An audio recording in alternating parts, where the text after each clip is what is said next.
우리가 깨어서 주님 오실 날을 기다리고 믿음으로 살아간다는 것, 주님의 마음을 품고 살아간다는 것, 오늘 하루가 바로 예수 그리스도 안에서 승리하는 믿음의 날이 되기를 축원드립니다. 오늘 말씀은 누가복음 21장의 말씀입니다. 매일매일 우리의 삶 가운데 얼만큼 하나님께서 기뻐하시는 삶을 살아가고 있습니까?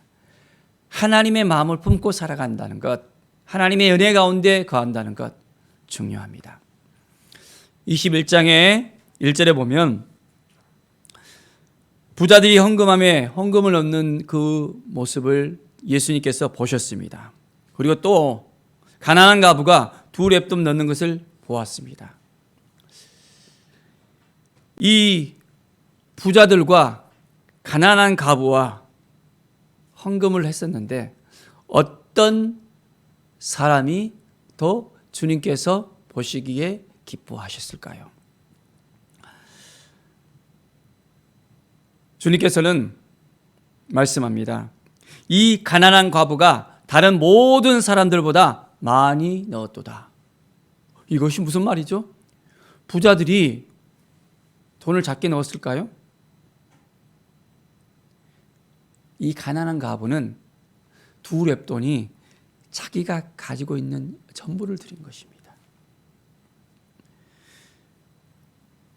다른 사람들은 풍족한 가운데서 그 일부 이렇게 드렸지만은 가난한 과부는 자기의 삶을 드리고 마음을 드리고 물질을 드리고 주님께서 기뻐하시는 것을 온전하게 깨닫고 나가는 그 모습을 우리 주님께서는 그대로 보셨던 것입니다. 우리의 마음이, 우리의 중심이 어디로 향하고 있습니까? 비록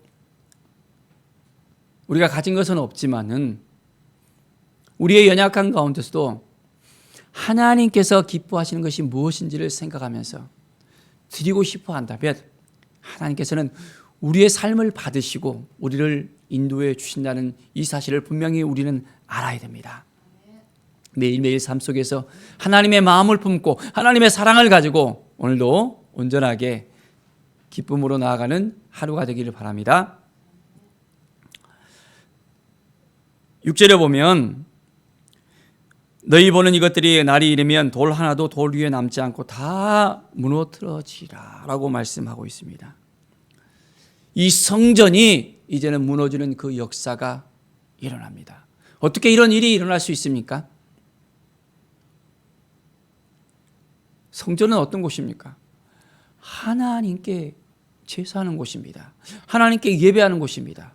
그런데 이 성전이 이제는 무너진다는 거예요.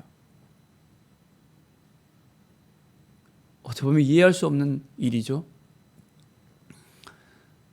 성경 가운데서 하나님의 말씀이 선포되어지고 하나님께 온전한 마음으로 드려지는 그 곳이 되어야 되는데 이 성전은 장사하는 자들의 곳이 되었다고 이야기합니다. 그리고 이스라엘 백성들의 그 죄로 말미암아 하나님께서 이제는 더 이상 이 성전의 의미를 가지지 못했는 것을 볼 수 있습니다. 자, 이 성전을 헐라. 그러면 내가 사흘 만에 내가 다시 일으키리라 하시잖아요. 사흘 만에 어떻게 일으킬 수 있습니까? 바로 성전된 예수 그리스도, 그 예수 그리스도께서 죽으시고 사흘 만에 다시 살아난다는 것을 또한 말씀합니다. 이스라엘의 이제 이 성전이 AD 70년에 티투스 장군의 공격으로 말미암아 완전하게 무너지고 폐허가 되어지고 돌 위에 돌 하나도 남지 않은 일이 생깁니다. 어떻게 해요? 불이 타니까 성전에 있는 그 금 기명들이 흘러나오면서 그 금을 채취하기 위해서 돌들을 다 이제는 파서 돌 위에 돌 하나도 남지 않은 그런 일이 생겨났던 것입니다. 재난이 일어납니다. 환란이 시작되어집니다. 이럴 때 우리는 어떻게 믿음을 지키면서 살아갈 수 있을까요? 9절에 보면 난리와 소요의 소문을 들을 때 두려워하지 말라. 이 일이 먼저 있어야 하되 끝은 곧 되지 아니하리라. 끝이 아니래요. 시작이래요. 얼마나 많은 일들이 생길까요? 민족이 민족을, 나라가 나라를 대적하고 일어나겠고, 곳곳에 큰 지진과 기근과 전염병이 있겠고, 무서운 일과 하늘로부터 큰 진종들이 있으리라. 자, 지금 우리가 사는 이 시대에도 계속해서 일어나잖아요. 코로나19로 인해서 우리는 우리의 삶의 터전들이 이제는 무너져가고 있는 것을 보잖아요. 우리는 이러한 때 어떻게 믿음으로 살아야 될 것인가를 분명하게 깨닫고 온전히 하나님이 주신 그 마음을 가지고 나갈 수 있어야 되겠습니다. 16절에 보면 심지어 부모와 형제와 친척과 벗이 너희를 넘겨주어 너희 중에 몇을 죽이게 하고 또 너희가 내 이름으로 말미암아 모든 사람에게 미움을 받을 것이나 너희 머리털 하나도 상하지 아니하리라. 너희의 인내로 너희 영혼을 얻으리라. 우리가 믿음을 지킨다면 하나님이 우리를 지켜주시고 함께해 주시고 도와주신다는 이 사실을 또한 다시 한번 확인시켜 주십니다. 27절 보십시오. 그때 사람들이 인자가 구름을 타고 능력과 큰 영광으로 오는 것을 보리라. 주님은 다시 오신다고 약속하셨습니다. 다시 오실까요? 오지 않으실까요? 다시 오십니다. 가신 그대로 다시 오신다고 약속하셨습니다. 이 믿음을 가지고 우리가 오늘도 믿음으로 살아갑시다. 말씀으로 살아갑시다. 하나님이 주신 능력으로 살아갑시다. 하루하루를 우리가 말씀 안에서 주님 안에서 거하는 것이 정말 중요합니다. 우리 주님께서 어떻게 이제 공생애를 사셨습니까? 36절을 보십시오. 너희는 장차 올 이 모든 일을 능히 피하고 인자 앞에 서도록 항상 기도하고 깨어있으라. 인자 앞에 어떻게 해요? 기도하고 깨어있으라. 예수님께서는 낮에는 성전에서 가르치시고 밤에는 감람회에서 쉬셨습니다. 그러면서 항상 하나님 아버지와 긴밀한 교제를 가지고 하나님의 뜻이 무엇인지, 아버지의 뜻이 무엇인지를 이제는 묻고 나갔던 것을 볼 수 있습니다. 그렇습니다. 우리의 삶 가운데 늘 하나님을 의지하고 하나님을 바라보고 주님께 물어봐야 됩니다. 내가 하는 것이 아니라 하나님이 무엇을 원하시는지, 하나님께서 나에게 어떤 것을 향해서 나가게 하시는지 늘 깨닫고 주님의 그 마음을 품고 이제는 살아가는 것입니다. 내 생각대로 내 의지대로 하는 것이 아니라 하나님이 주신 그 마음을 가지고 나가야 됩니다.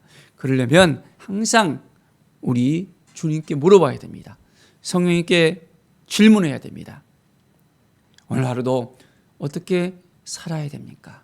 내가 이런 계획들을 하고 있는데 이것이 하나님의 뜻 가운데 정말 어떻게 하면 좋겠습니까? 하면서 하나하나 세세하게 주님께 물어보고 주님을 바라보면서 나아가십시오. 그러면 분명하게 오늘 하루도 주님께서 우리에게 승리를 주시고 우리를 도와주시고 우리를 인도해 주실 것입니다.